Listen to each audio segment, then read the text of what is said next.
Good morning. Today's event is taking place on the unceded and unsurrendered territory of the Algonquin people. Traditionally known as Anishinaabe, Algonquin people are the original inhabitants of the wide swath of territory along the Ottawa River. In Algonquin culture, it is appropriate for guests to acknowledge the hospitality of their hosts when entering their territory. With this tradition in mind, the Royal respectfully thanks the Algonquin people for hosting us on their ancestral lands. Welcome. My name is Debbie Pilon, and I'm the administrator here at Royal Ottawa Place Long-Term Care Home. We call our home ROP. I would like to extend a special welcome to Minister Stan Cho, as well as MPP Lisa MacLeod. It's an honor to have you here today. ROP is not an ordinary long-term care home. It's an extraordinary one. ROP occupies a truly distinctive space in the healthcare continuum. We are honored to work with the residents who live in our home, and we are the only long-term care home of its kind in the entire province. Our dedicated staff takes great pride in the unique mental health-focused model of care that we offer here at ROP. We work each day to break down barriers to care, reduce stigma, and provide accessible and compassionate care for our residents. Traditional long-term care homes are designed for a geriatric population. But here at ROP, the majority of our residents are under the age of 65. And some of our residents have lived with us for upwards of 20 years. We address the specific needs of people diagnosed with severe mental illnesses such as schizophrenia and major depression, illnesses that can cause profound changes in mood, behavior, and cognition, and can often hinder an individual's ability to function in society.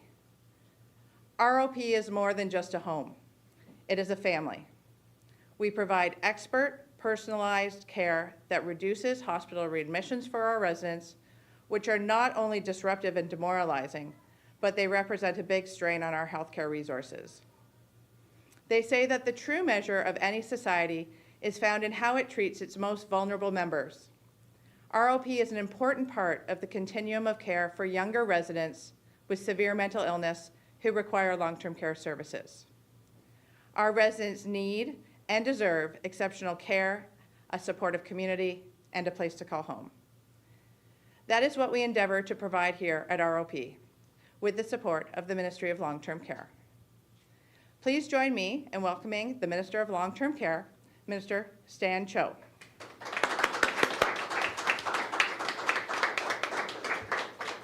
Well, thank you very much for that kind introduction, Debbie. You know, I met Debbie the first week on the job, and I told her I'm going to come visit ROP, and here we are to kick off 2024. I can't think of a better place to be. And I want to thank ROP for hosting today's announcement and for all the amazing work you do to support long-term care residents using your unique mental health focused model of care. I'm also very happy to be joined alongside my good friend and colleague, Lisa MacLeod, MPP for Nepean. You know, I was just in the Capital Region in November and had the privilege of breaking ground on two brand new long-term care homes in Orléans and Nepean alongside MPP MacLeod. And let me just say, without her tireless advocacy for Ottawa, a lot of the great news, such as the one we're about to announce today, simply don't happen. So thank you, MPP MacLeod. You know, speaking of that visit, it was in that single visit that we announced construction was underway for nearly 400 new long-term care spaces. In other words, that's about 2/3 of what the last government built in the better part of a decade. You know, that's a sad reality. Between 2010 and 2018, they built a mere 611 net new beds in that time. That's unacceptable. And for comparison, you know, we fast-tracked 67 long-term care construction projects last fall. That means 11,000 new and upgraded spaces to the province. Now, 611 is sad, but we have to recognize that that sadness can lead to better results. And we need to get away from creating that as a standard, and that's what we're doing. We need to get rid of these wait lists from growing longer. We need homes to not fall into disrepair, and we need quality and quantity of care to improve, not to stagnate. That's why we're doing things differently. Under the leadership of Premier Ford, we are addressing the challenges of long-term care. We are building a total of 58,000 new and upgraded spaces, increasing and improving staffing, enhancing enforcement and accountability, and connecting residents to better, faster, more convenient care right where they are. This final point is why we are here this morning. Look, I've been on the job for just a little over 4 months. I don't claim to be an expert, but I have done my best to tour the province and engage with those who are. And there's one thing that I've heard loud and clear, and that is how important it is that local communities and providers get appropriate funding to connect residents to the care that they need when and where they need it. That's why today, I'm happy to announce that the Government of Ontario is investing $35 million into the Local Priorities Fund for 2024. Yes, please.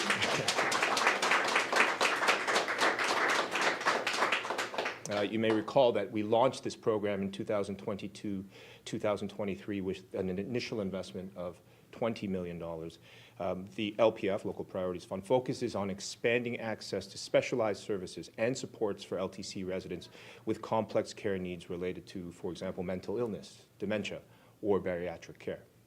Ultimately, the point of this fund is to ensure that residents have the right care in the right place. In other words, to give residents access to service right where they live instead of having to make unnecessary trips to the hospital. We decided to increase the fund by $15 million this year because the inaugural round of support was an incredible success. Let's go through a few examples. We heard a story of how 15 long-term care homes in the Central Region used funds to collaborate and benefit from a shared bladder scanner strategy. The collective strategy is allowing the homes to quickly and easily take advantage of technology they previously only had limited access to. It's preventing numerous and unnecessary trips to the hospital, providing residents the right care they need in the comfort of their own home. In the Toronto region, $1.3 million was used to develop 4 new nurse-led outreach teams and expand 3 existing teams. The program expansion allowed for a greater than 3-fold increase in the number of specialized nursing visits and capacity-building activities provided by RNs and nurse practitioners to LTC staff and residents, improving quality of care in the short and the long term. And of course, here, right here at ROP, not ROP, ROP, $1.7 million from the fund was used to specialize staffing to support residents with mental health and behavioral needs. In addition, $183,000 was used to purchase specialized bariatric equipment, diagnostic equipment, and an enteral feeding pump. And I'm super excited to be here at ROP. The work you do here, Debbie, team, volunteers, to our wonderful new CEO, is second to none. And I'm so proud that our government was able to support you in your mission for the incredibly valuable work that you do. And I'm super excited to hear more about your successes in the very near future. I will go on a little bit before I conclude about making sure that we make long-term care homes homes. Now, it's not enough just to build capacity into the system. It's not just about introducing better tools. And as important as the Local Priorities Fund is, we need to make sure that our residents get the care and the attention that they deserve. And that takes a full team. And that's why our government is investing nearly $5 billion to improve staffing, to improve the access to PSWs, registered nurses, nurse practitioners. Just a few short weeks ago, I announced $300 million to support to the introduction of tens of thousands of new healthcare workers into the system, dozens of programs to help educate, recruit, and retain prospective and existing workers. So whether someone is looking to upgrade their international nursing education or launch or build a career as a resident support aide, PSW, RN, RPN, or nurse practitioner, we have the program and the support for you. That $300 million I mentioned over 3 years will attract tens of thousands of PSWs to the sector, providing $25,400 in incentives for students and recent graduates, including waive student fees for students in district school board programs, clinical allowances of up to $5,400, $10,000 for new graduates who commit to working in a long-term care home for 12 months, and an additional $10,000 if the home is in a rural, remote, or northern community. That's serious money, and it's going to bring thousands of much-needed workers to the long-term care homes all across the province. These are just some of the actions we're taking to build a long-term care sector where every resident experiences the best quality of care and the best quality of life. Now, I want to thank ROP once again for this incredible announcement. It wouldn't have happened without all of your efforts. I also want to thank, again, MPP MacLeod, who warned me how cold it was in Ottawa. So I'm wearing long johns in here, and now it's actually making me overheat. But you know, without MPP MacLeod's efforts, this doesn't happen, as I said, and it's my pleasure to call up to the podium MPP MacLeod. Thank you. Good job. Very good job.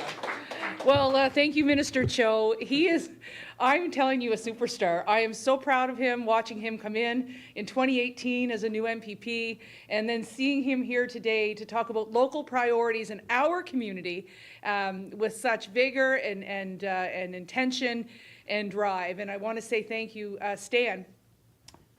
I think we all need to give you a big round of applause for this because, and I will say this, I've been around a long time. 2 decades, when I remember getting first elected and the then Liberal government moving toward an aging at home program rather than investing into long-term care. And that plan and that decision has cost us in the down run. And down here today, we see that we need to continue to invest in long-term care, and that is exactly what Minister Cho is doing.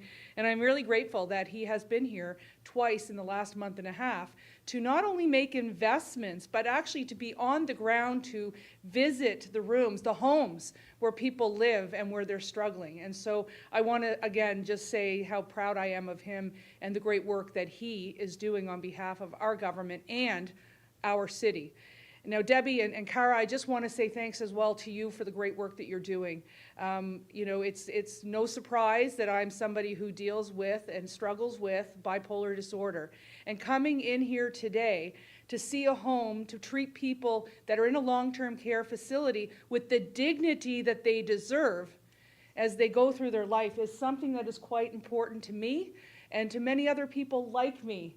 That struggle with mental illness, and to know that in hopefully many years to come, there will be a place like this for me. And that's why it's really important that this investment of $1.7 million is doing something that nobody else is doing in the province of Ontario. And that is providing mental health care as well as long-term care, making sure that there are psychiatric nurses on site in order to best support the residents here, many of whom, as Debbie mentioned, have been here for over 20 years. I think that signals the need for more mental health care facilities across the province that deal with long-term care and other geriatric issues.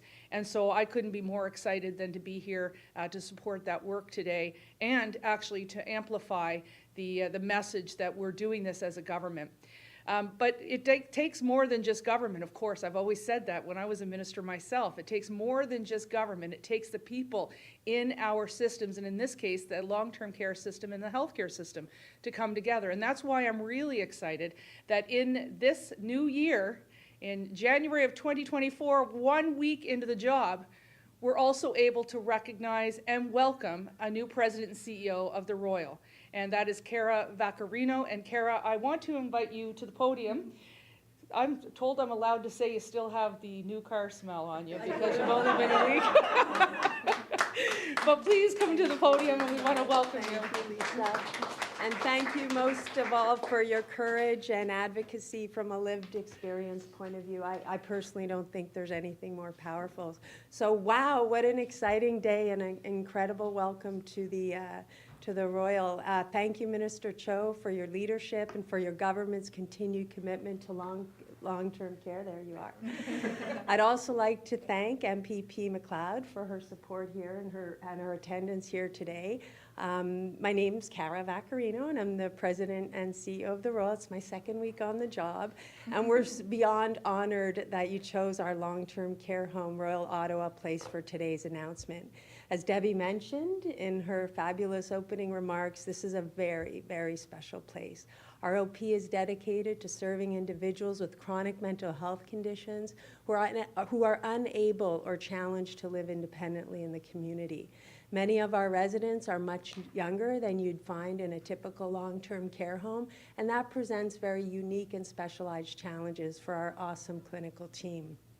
Although ROP holds no special designation, the home has evolved, creating a safe haven for residents with severe mental illness. As the Royal's new CEO, my eyes are set firmly on the future, and it's clear to me the team here at ROP is doing the right things to give people with severe and persistent mental illness the future they want and deserve. ROP staff are not only specialized in long-term care, meeting all the regulations of the Fixing Long-Term Care Act, they're also uniquely skilled for a mental health-focused environment with extensive onboarding and training from our teams at the Royal Ottawa Mental Health Centre. ROP nurses, personal care attendants, and recreational therapists work as a team to provide individualized interventions, crisis management, and a brilliant, thoughtful continuity of care. Our teams offer specialized programming for residents with severe mental illness and strive to provide meaning and purpose in their lives.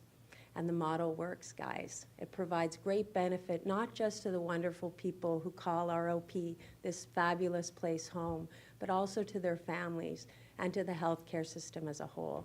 As Minister Cho mentioned, avoiding unnecessary hospital admissions is a top priority. ROP has proven beyond successful in keeping residents with severe and persistent mental illness out of the hospital system, and more specifically, out of our community emergency departments.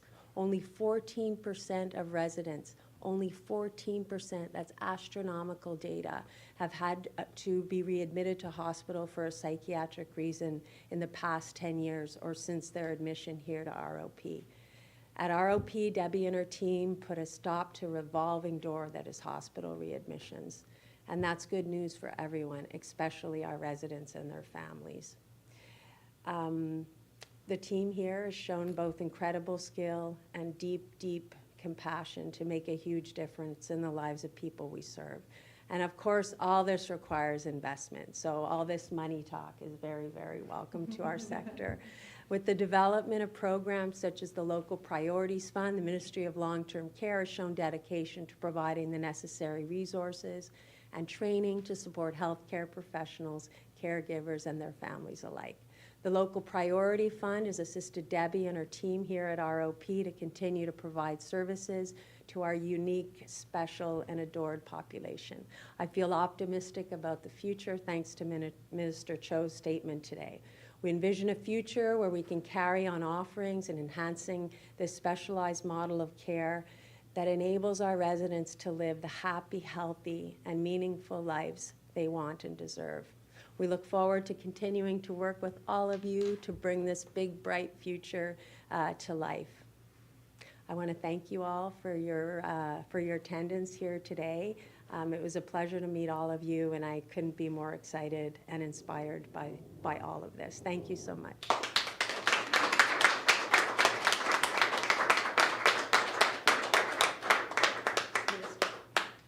I think that's it for the formal remarks. I know we have some media here, but I think we agreed to take some questions afterwards. So we'll just, if that's okay, take a photo together, and then we'll get to the interviews after that. Thank you. Thank you, everyone. Thank you.